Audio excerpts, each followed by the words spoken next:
Hi, and welcome to the March 1995 episode of Spotlight on UNBC. Even though spring is just beginning to arrive, it's never too early to start thinking about fall and the start of the 1995-96 academic year. This is prime application time, and we'll have more on that later in the show. There's been a lot of talk at UNBC lately about how technology is helping the learning environment. The latest application is helping students and faculty members access the collection of the Provincial Archives in Victoria, and that story is coming up next here on Spotlight on UNBC.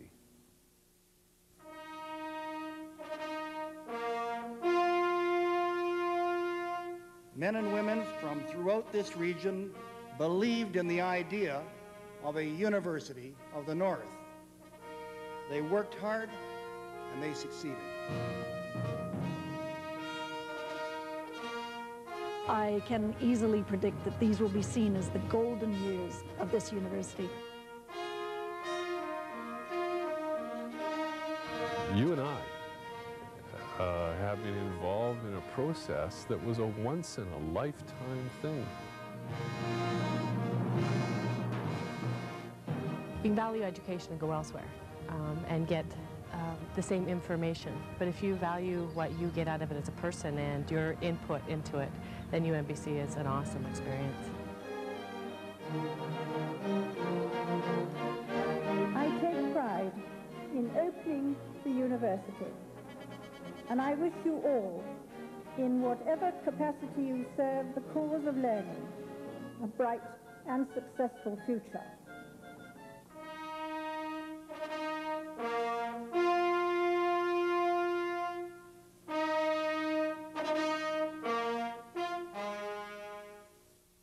The information superhighway, internet, the World Wide Web. They're all fancy descriptions for the new high-tech way of distributing information. It all sounds nice, but people really want to know how it's actually going to affect them. Whenever researchers have wanted to access the collection of the provincial archives in the past, they've had to make expensive and frequent trips to Victoria. Now, all they have to do is pull up a chair in front of this computer. Today, we can proudly say, by this technology and this project working out, that a professor in China, a publishing firm in New York, a historian in Kamloops, or a student or a citizen here in Prince George can access the photograph collection at BC Archives. At a touch of a mouse button, we're going to allow people all over the province, and in fact all over the world, to enjoy the physical history of British Columbia. Users will be able to print a low to medium resolution print from their computers, and if they require a high resolution print suitable for publishing, they can order a reprint from the BC Archives and Records Service, and it'll be ready in minutes, and when it used to take days. But, and I've just been given it, and you'll be able to see it close up in a minute, but this is the kind of photograph reproduction that can now be done virtually instantly here and around the world from our archives. You may be wanting to do a history of the building of the railway into here. Maybe you're doing something on the Grand Trunk and how Prince George got the shape it's got and the street system it's got. Just being able to look at the indexes will tell you if some of the items that you think you want to look at are even there without having to go down. And if there's photographs available, you'll be able to find that out.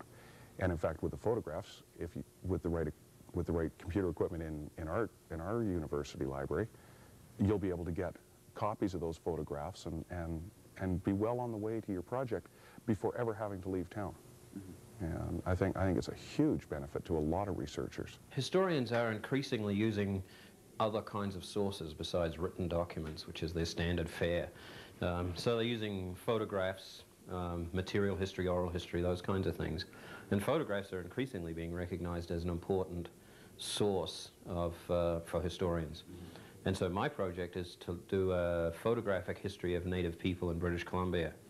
And so I'm going to look at photographs and use them as a source to show what photographers were thinking about Native people, I suppose, or non-Native. Most photographers were non-Native people, so you're looking at Native people from the outside as photographers saw them. Robin Fisher is a preeminent BC historian, well-versed in Native history and the history of the Northwest Coast. He says electronic access to the archives will not only help researchers, but help students discover the history of Northern BC for themselves. The number of times one would have to go to Victoria to do a project like that, you know, many, many times.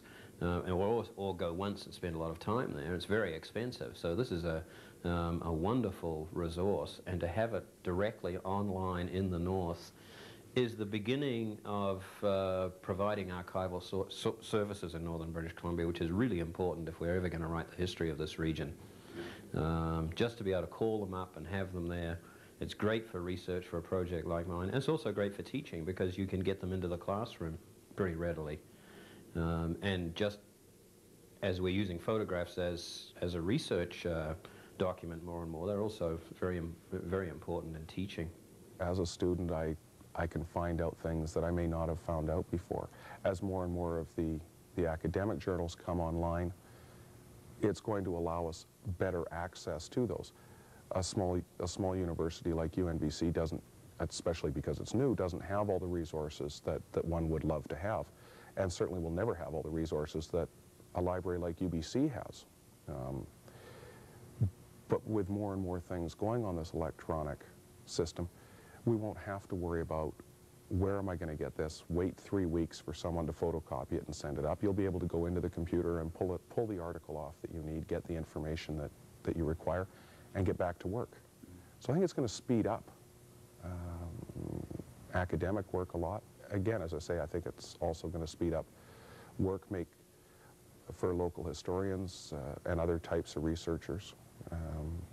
And just for the general public. I mean, there'll be stuff in there that someone will say, gee, I wonder what this place looked like 100 years ago or 50 years ago. And they'll be able to pull it up and look at it and say, well, okay, you know, that's kind of neat. Everybody knows that UNBC looks good, but how does it actually function as a university? The best judge of that are the students, and they were surveyed recently to see how UNBC is actually doing in its first full year of operations. The survey was conducted near the end of the first semester and found that 93% of students say they feel welcome at UNBC, citing staff-faculty friendliness and close faculty-student relations as the main reasons. 78% say UNBC has lived up to their expectations, or in fact, has performed better than they expected. 73% say they would recommend UNBC to their friends, citing excellent professors, small size, newness, and location as the main reasons. The quality of the academic staff tops another category as well. Asked to indicate UNBC's greatest strengths, students indicated in order excellent professors, small class sizes, campus architecture, and friendliness. Weaknesses included computer lab problems, the core courses, and library resources. Computer lab downtime was traced to a software problem and has been corrected in most cases. The core courses are 5 courses that have been mandatory for all first-year students. They've been revised lately, and all are no longer mandatory for graduation. Overall, while growing pains have existed, students rate UNBC's performance and their own satisfaction as being slightly above average. The student survey is being repeated this semester.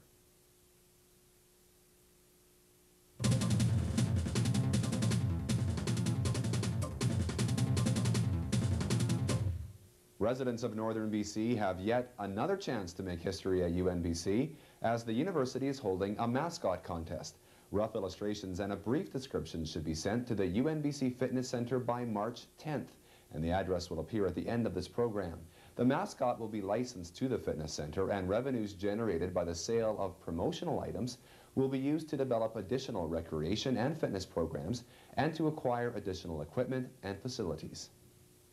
Speaking of additional facilities, work is well underway on a second student residence to be built on the Prince George campus. The new residence will be virtually the same as the existing 274-bed residence, which has been full since it opened in September.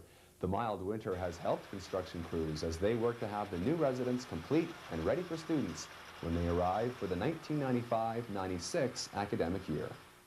The newest completed building on campus is, of course, the Conference and Fitness Center, which opened in January. The heart of that building is a 350-seat lecture theatre, the largest on campus. But following a dedication ceremony last month, that theatre is now officially called the Canfor Theatre, in honor of the longtime UNBC supporter. We appreciate this opportunity, which we don't view solely as Prince George, but rather one of our entire north and the north central part of our province served by your great institution. We believe that investment in people and in their education is essential if we are to have skilled, well-informed people to carry out the ever more complex functions and add value to the resources of British Columbia. It is the young people and those who will follow them who will be entrusted with the future of our province and its destiny, and hopefully the fulfillment of its potential. The Canfor Theatre will be a venue for many public events on campus, including conferences and guest speakers and public forums. UNBC played host to a women's forum last month, which was a prelude to an international women's conference coming up in Beijing, China. The local forum was designed to get input from local women on northern issues and have that input presented in China.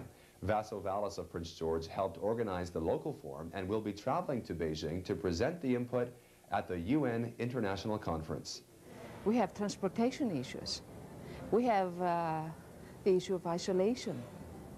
Women in the biggest centers, especially Lower Mainland, they can debate issues they're concerned about with government, with the institutions, with various people. We don't have this opportunity. The distance is one barrier. The other thing is, to give you an example, within the immigrant women's circle, in Vancouver, Lower Mainland, we have many organizations providing service to immigrant women and visible minority women as well. Here in Northern BC, we don't have that. High school and college visits are helping UNBC to achieve one of its major goals. In the late 1980s, when the concept of this university was being sold, one of the major selling points was that so few Northerners were going on to attend higher education. UNBC, in its first full year of operations, is helping to erase that tradition. In the 3 years between 1992 and 1994, the number of Northern BC high school graduates going on to university increased from 9 to 16%, an increase of 88%.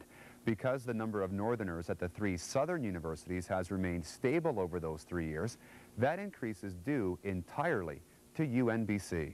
Let's remember that the number of students attending post-secondary and university education has gone up enormously. But let's not lose sight of the fact that it was a very, very low number. So that great strides and great increases are really compulsory early in the cycle. And I'm a little surprised it happened this quickly.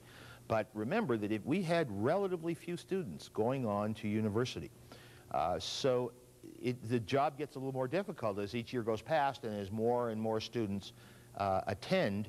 The opportunity for significant percentage increases, of course, drops a little bit. Nevertheless, it is, I think, best described as you have. The interest and the awareness of post-secondary education has gone up enormously, even before the university was approved. The University Society was there promoting the concept. We saw significant increases in enrollment in the community colleges before UNBC construction had even broken ground. So there was lots of indicators that the promotion, the advertising, if you would, of the need for post-secondary education in today's employment environment was indeed one of the major factors. I would say probably that's true to some degree, but although when you look at statistics from research that has been done, many students starting out in grade 8 believe they are going to go on to university of some kind or onto a post-secondary institution. So the fact that UNBC is now established in our city is, I think, more than encouraging a student to go to university itself. It gives them an opportunity, but I think students in the backs of their minds in early secondary school have this feeling that I want to go to post-secondary school. Mike Willms says up to 80% of students in grade 8 say they want to attend university after graduating from high school. But even with the recent rise in participation rates, less than a quarter of those are actually going on to university.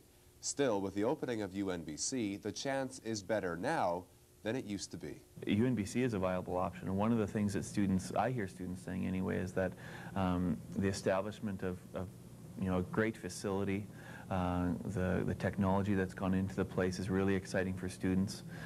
The fact that UNBC searched literally all over the world, not only within our own province or country, to find professors to teach is a really exciting thing for students. Former students that I've had who I've dealt with in high school who have come back to me and are attending UNBC are really excited about the program and that they're attending and just the whole atmosphere around the university. The need for increasing participation rates was very nearly at the top of the list in terms of the strategic need for a university physically located in northern British Columbia. And that was the key. It wasn't that we could or would accept simply more university seats in southern British Columbia, because it's that 500-mile or more obstacle that was creating so much of the difficulty. It was, in its crassest terms, a money problem. That to spend the $10,000 or so necessary to send your youngster out of town per year was simply an obstacle that was insurmountable. So a university had to be built in northern British Columbia, in our judgment, and I think that's come home very quickly. It had to be built here to really impact the investment in northern youngsters. It's that time of year when prospective UNBC students should start looking ahead to September. For the past few months, UNBC Liaison Officers have been visiting high schools and college campuses around the province, giving prospective students information about what's available at UNBC. In the past, those information visits have inevitably talked about what UNBC would be like. But now, the message is different, and it's geared to what UNBC is like. It's really important that we show people what the university is like for a number of reasons. One is we can't be everywhere all at once, and of course a lot of our students come from outside of northern BC, and they can't just hop in the car and show up here. So the video that we've produced shows the university, shows our excellent faculty teaching in classrooms, shows the interaction between them and our students, a day-to-day perspective of what UNBC is like. And we're taking it out now to the schools and colleges and elsewhere to show people what UNBC is all about.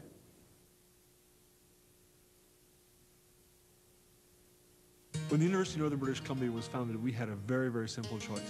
We could either be the last university of the 20th century or the first university of the 21st century. We could copy what was already there, create a university that was like all the others, or we could recognize that the future is going to be radically different. And I am really proud to say that we have, in fact, created the first university in Canada of the 21st century.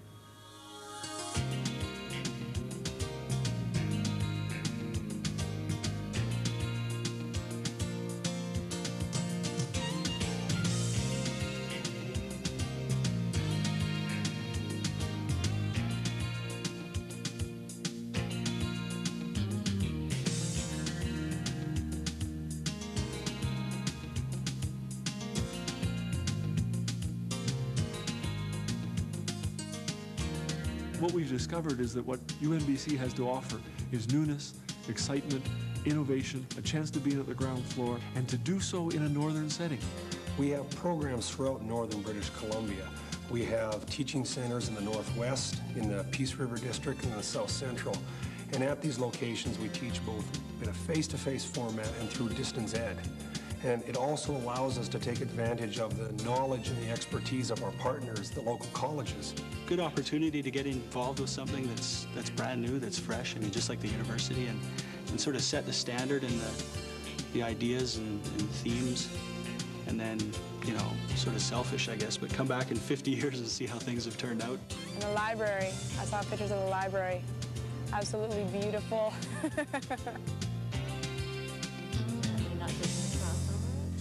Okay, and I'm going to hit enter, and it's going to churn away and come back and tell me that there's no such term found, okay? All over this campus, you can open the windows and breathe the air. All over this campus, there are huge fireplaces, gas fireplaces, that will be on in the big rooms in the depth of winter when it's 30 below outside and the snow is as high as you can see, and it will give warmth and comfort to those who are studying here. Did you guys know each other before you came here? Well, I knew him, but he didn't remember. I know last year where they're putting the road up here, I saw tracks going down, like straight down, because people have been skiing right down it. So. I love to hike and cross-country ski.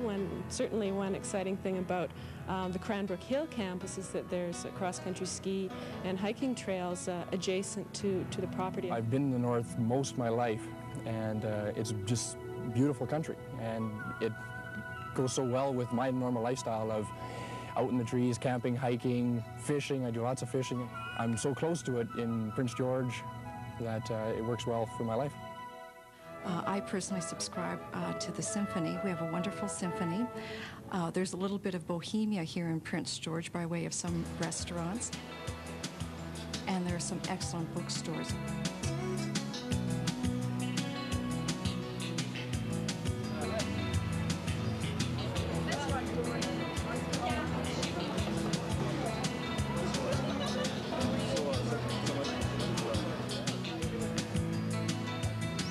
To Queens and Western and Carleton and McGill and got in everywhere I applied, and then ended up choosing to stay at UNBC and couldn't be happier.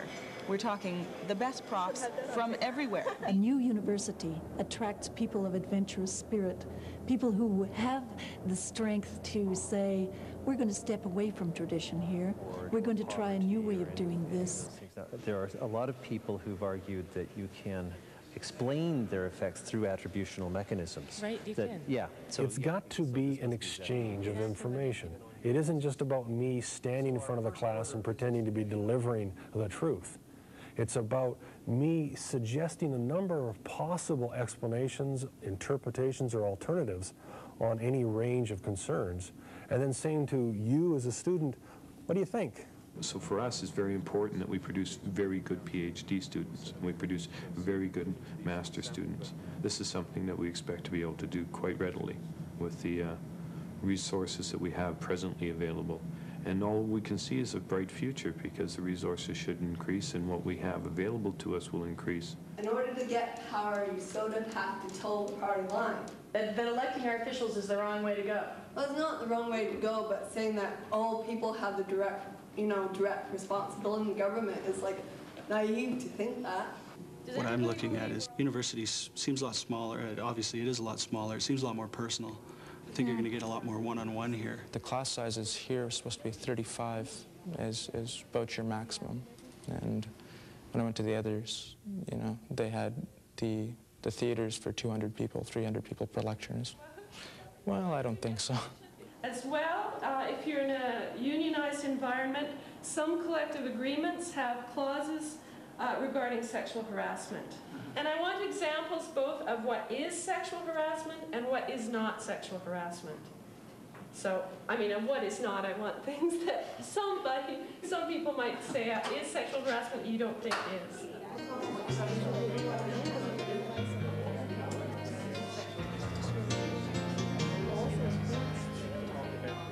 Sometimes employers will compliment their employees in a way that's sexually not.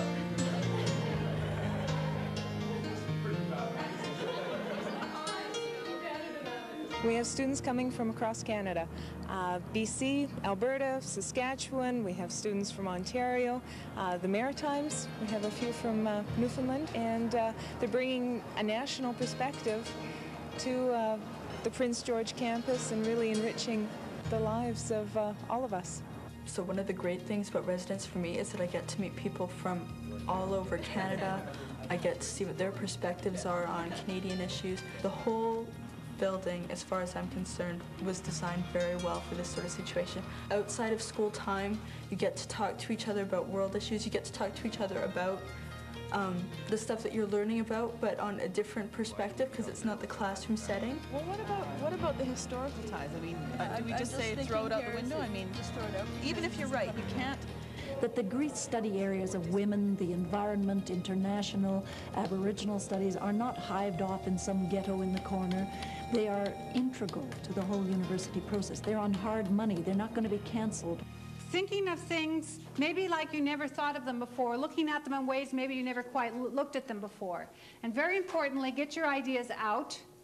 And again, no idea is a dumb idea except the idea that didn't get put for consideration.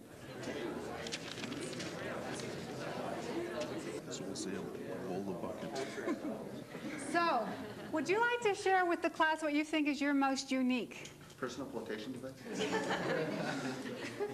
Good. Hey, this is excellent. You hear so much stuff about vlogging and how good it is and how bad it is and what people are doing right and what people are doing wrong, and it doesn't seem like anyone really has a clue what they're talking about. And I'm not going to do anything by siding with somebody who doesn't know anything, so I figured if I want to be able to at least have an opinion, I'd like to learn something. And learn to liaison with people. Maybe the ministries are bands, native bands, and consult with these people and sit down at a table and resolve these things. The co-op program is really important to me, particularly at the school, because this university specifically wants to have it in all of their programs. Because we're a circumpolar North university, we have ties to other circumpolar North universities, so that includes universities in Japan and Sweden and Denmark, where else? Russia, obviously. And it's neat because there's a lot of opportunities for exchange. I have to go onto the blue lines. You know, the opportunities to communicate through modern technology will be vast, so.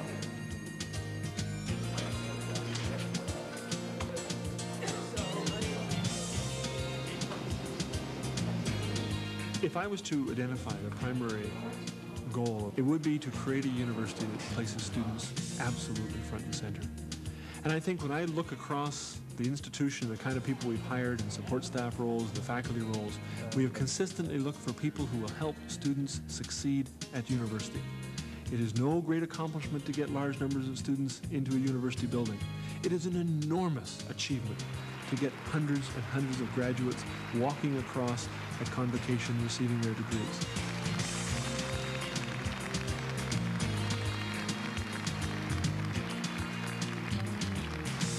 And Shahana, the other person also lives. Even should you philosophically disagree with her or him, you add grace to civilization when you are capable of seeing beyond your own opinion.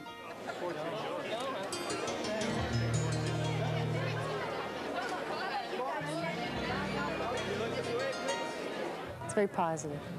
UNBC has been a wonderful experience for me as a student, and I've been to the institutions, enjoyed them, had a lot of experiences. But UNBC is unique and pretty special for me. Thanks for tuning in to this edition of Spotlight on UNBC. Next month, we'll have a report on the Circumpolar Universities Conference, and we'll have highlights from the first annual UNBC Mid-Semester Festival. Remember, for all you prospective students, it's application time. My name is Rob Van Addercombe, and I'll see you again next month.